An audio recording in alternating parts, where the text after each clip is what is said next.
এই দেখো বন্ধুরা, বাবা আমার জন্য নতুন স্মার্ট ওয়াচ কিনে দিয়েছে। ওয়াও বান্ধবী, এটা কি আমাকে পড়তে দিবি? আরে চুটি, আমি কেন তোমাকে দিব? যদি তোমার পছন্দ হয় তাহলে বাবাকে বলো এনে দিবে।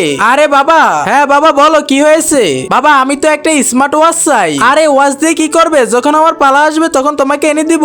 বাবা আমার বন্ধুরা তো স্মার্ট ওয়াচ দিয়েছে, আমার জন্য তো এনে না, আমি কিন্তু রাগ করে আছি। আরে চুটি কি হয়েছে বাবা? এই দেখো আমি তোমার জন্য নতুন একটা স্মার্ট ওয়াচ এনেছি। আরে বাহ, এটা আমার জন্য, আমি তোমাকে তো অনেক ভালোবাসি। আরে বন্ধু দেখ, বাবা আমাকে একটা স্মার্ট ওয়াচ দিয়েছে। হ্যাঁ চুটি, এটা তো ভালো। হ্যাঁ বান্ধবী, এটা তো ভালোই হবে, এটা তো আপেলের। আরে ঘড়িটা এমন হয়েছে কেন?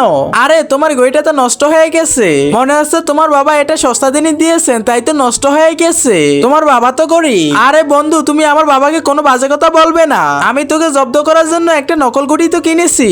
তার আগে দেখবো এই মা বাবার জন্য কে লাইক সাবস্ক্রাইব করে। আরে চুটি, হ্যাঁ বাবা বলো, তুমি এই মেয়েটিকে মিথ্যা কথা কেন বলেছিলে? আমি তো সহ্য করতে পারি না যে তোমাকে নিয়ে বাজে কথা বলবে।